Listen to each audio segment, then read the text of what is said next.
Hello friends, welcome to my YouTube channel Uttam Gyan point.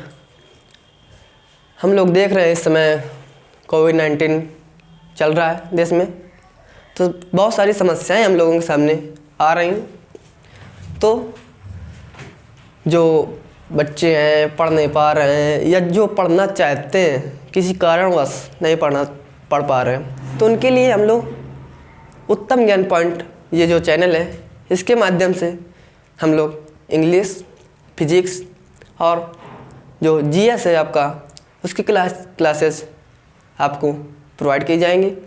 तो आज हम आपके लिए जो लाइट है, प्रकाश, ये बहुत ही महत्वपूर्ण है। ये तो आप जानते हैं हाई स्कूल, इंटरमीडिएट, इसमें तो महत्वपूर्ण है ये टॉपिक, साथ ही कंपटीशन लेवल के लिए भी बहुत ही महत्वपूर्ण है। तो हम आज प्रकाश के बारे में पढ़ेंगे। प्रकाश है क्या, तो चलिए देखते हैं। प्रकाश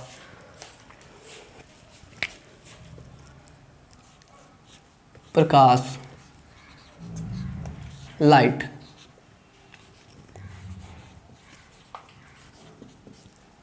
प्रकाश लाइट,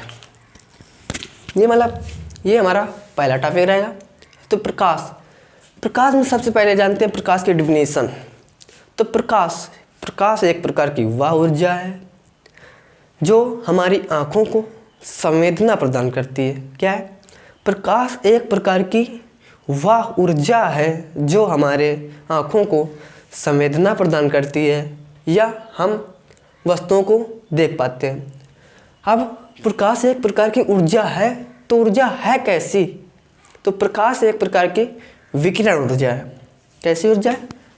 प्रकाश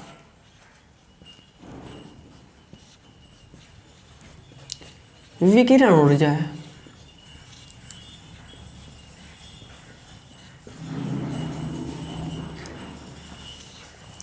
अब इसमें देखते हैं प्रकाश का जो है ये डिफिनीशन हो गई। अब देखते हैं प्रकाश के कुछ गुण हैं, तो उनको देख लेते हैं। गुण, तो प्रकाश का पहला गुण क्या है? प्रकाश सदैव सीधी रेखा में चलता है। प्रकाश सीधी रेखा में चलता है।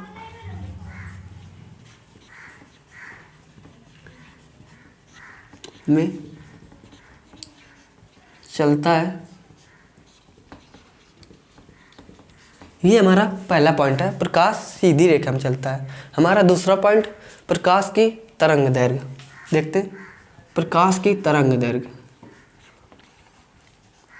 प्रकाश की तरंग दैर्घ्य,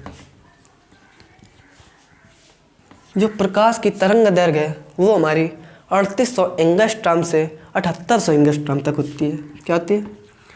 3800 एंगस्ट्रॉम से 7800 एंगस्ट्रॉम तक होती है।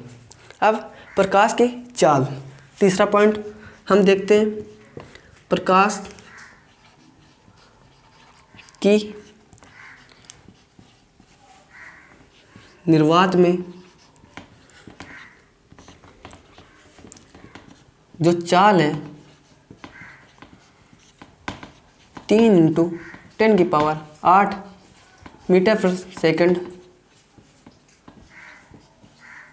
होती है। ये प्रकाश की चाल है। वैसे तो ये 2.997 × 10⁸ मीटर पर सेकंड होती है, पर इसको लगभग में 3 × 10⁸ मीटर पर सेकंड बोलते हैं। ज़्यादातर ये यूज की जाती है। तब इसके बाद प्रकाश का परावर्तन आता है इसके बाद। तो जानते हैं प्रकाश का परावर्तन।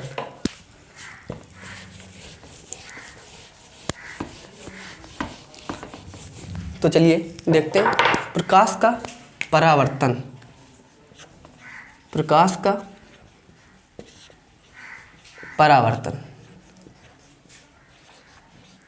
प्रकाश का परावर्तन है क्या? Reflection of light. तो हम अब पढ़ेंगे प्रकाश का परावर्तन, रिफ्लेक्शन ऑफ लाइट। तो हम देखते हैं, मानते हैं ये हमारा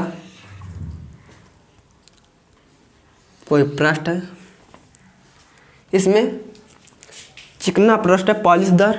ये हमारा पॉलिशदार पृष्ठ है, सरफेस। ये हमारा पृष्ठ है। अब इसमें देखते हैं, जब प्रकाश किरण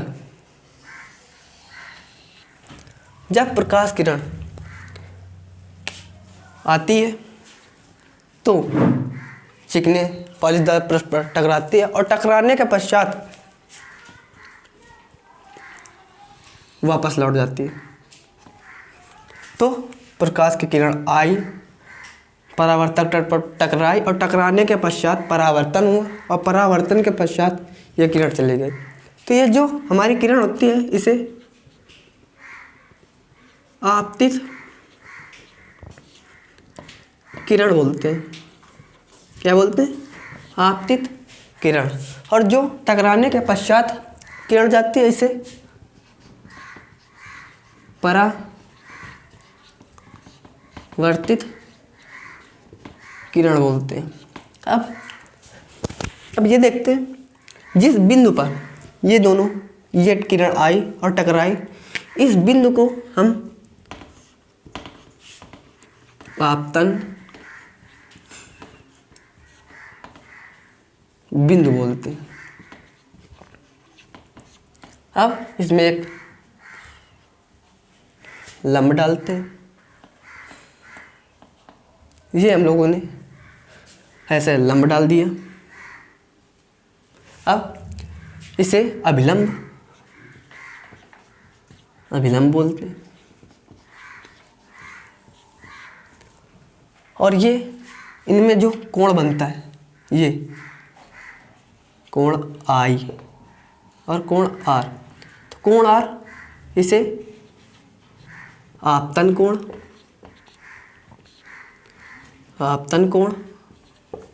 और कोण आर परावर्तन कोण होता है। तो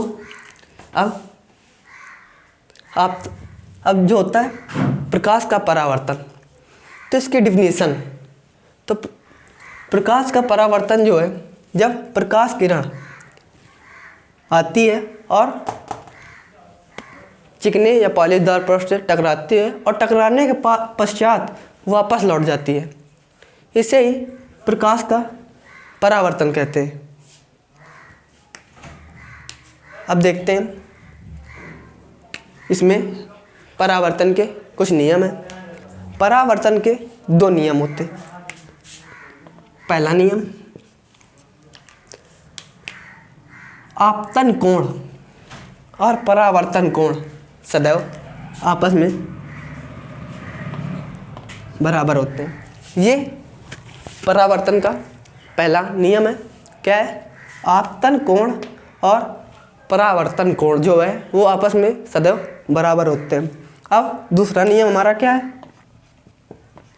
दूसरा नियम ये है कि आपतित किरण और परावर्तित किरण, ये हमारी आपतित किरण है और परावर्तित किरण, और आपतन बिंदु, ये हमारा आपतन बिंदु पर अभिलंब, ये तीनों एक ही तल पर होते हैं। क्या क्या क्या? आपतित किरण, परावर्तित किरण और आपतन बिंदु पर अभिलंब, तीनों एक ही तल पर होते हैं। तो ये हमारे दो नियम हो गए। पहला नियम, आपतन कोण और परावर्तन कोण बराबर होता है, और आपतित किरण, परावर्तित किरण और आपतन बिंदु पर अभिलंब तीनों एक ही तल पर होते हैं। इसके बाद हम अगले टॉपिक पर चलते हैं, इमेज, प्रतिबिंब। इमेज प्रतिबिंब क्या है उसके बारे में देखते हैं हम।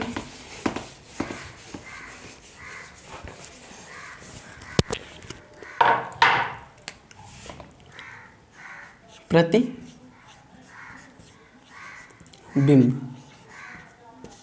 इमेज,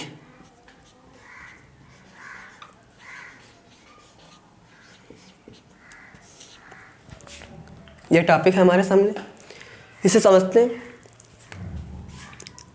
ये हमारा कोई तल है। जब कोई प्रकाश किरण किसी बिंदु से, मान लेते हैं ये ए बिंदु है, किसी बिंदु से आती है और पृष्ठ से टकराने के पश्चात किसी बिंदु पर, ये मान लेते हैं बी बिंदु है, मिलती है, यहाँ पर मिल रही है, मिलती है या मिलती हुई प्रतीत होती है, उसे प्रतिबिंब कहते हैं। तो डेफिनेशन क्या हो जाएगी? किसी बिंदु से आने वाली किरण पृष्ठ पर टकराने के पश्चात किसी दूसरे बिंदु पर मिलती है या मिलती हुई प्रतीत होती है, तो उस बिंदु को पहले बिंदु का प्रतिबिंब कहते हैं। क्या कहते हैं? उस बिंदु का पहले बिंदु के प्रतिबिंब कहते हैं। तो डेफिनेशन एक बार फिर से देखते हैं। किसी बिंदु से चलने वाली प्रकाश किरण परावर्तक तल से टकराने के पश्चात किसी बिंदु पर मिलती है या मिलती हुई प्रतीत होती है, तो इस बिंदु का पहले बिंदु का प्रतिबिंब कहते हैं। अब प्रतिबिंब कितने प्रकार का होता है? प्रतिबिंब दो प्रकार का होता है। पहला वास्तविक प्रतिबिंब, वास्तविक प्रतिबिंब, इसे क्या बोलते हैं? रियल इमेज, इसे हम रियल इमेज बोलते हैं। और दूसरा क्या होता है? आभासी प्रतिबिंब, आभासी प्रतिबिंब।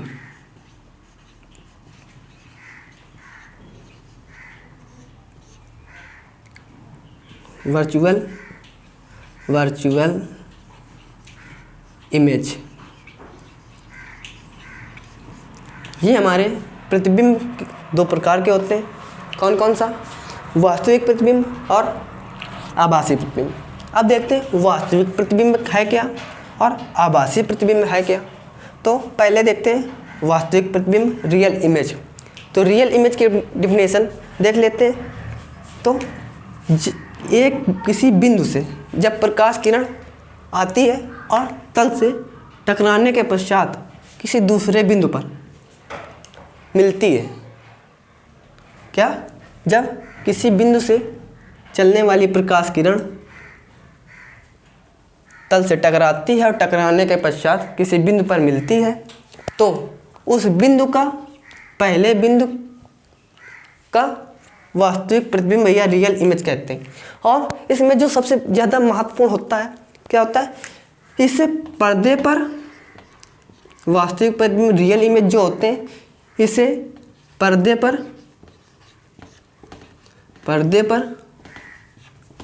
प्राप्त किया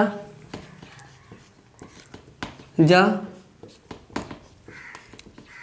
सकता है। क्या होते हैं? इसे पर्दे पर प्राप्त किया जा सकता है। अब जैसे इसमें लेते हैं मूवी है, ये पर्दे पर प्राप्त की जा सकती है। और आभासी प्रतिबिंब क्या है? Virtual image. तो जब प्रकाश किरण किसी बिंदु से आता है और टकराने के पश्चात किसी बिंदु पर मिलता हुआ प्रतीत होता है। ये किसी बिंदु से प्रकाश किरण टकराने के पश्चात किसी बिंदु पर मिलते हुए प्रतीत होता है, तो उस बिंदु का पहले बिंदु का आभासी प्रतिबिंब या वर्चुअल इमेज कहते हैं। इसे पर्दे पर नहीं प्राप्त कर सकते हैं, कर सकते हैं। जैसे आप लोग देखते होंगे कि किसी टब या ड्रम में सिक्का डाल दें, तो उसमें हमें देखने पर ऐसा लगता है कि सिक्का बहुत नज़दीक है, पर होता नहीं है उसे। और जैसे हम लोग और एक उदाहरण लेते हैं, जैसे देखते हैं जैसे बादल धरती को छू रहे हैं, दूर से देखो तो ऐसा लगता है दूर से कि धरती को बादल छू रहे हैं, मगर वहाँ जाते हैं तो वह ऐसा नहीं होता है। इसे ही आभासी प्रतिबिंब बोलते हैं। तो ये आज के हमारे टॉपिक थे। तो जिसको इस टॉपिक में कोई प्रॉब्लम हो तो कमेंट में हमें बता दीजिए, तो हम अगले वीडियो में क्लियर कर देंगे। और ज़्यादा से ज़्यादा इस वीडियो को शेयर कीजिए और लाइक कीजिए, कमेंट कीजिए और सब्सक्राइब कीजिए। Thank you very much.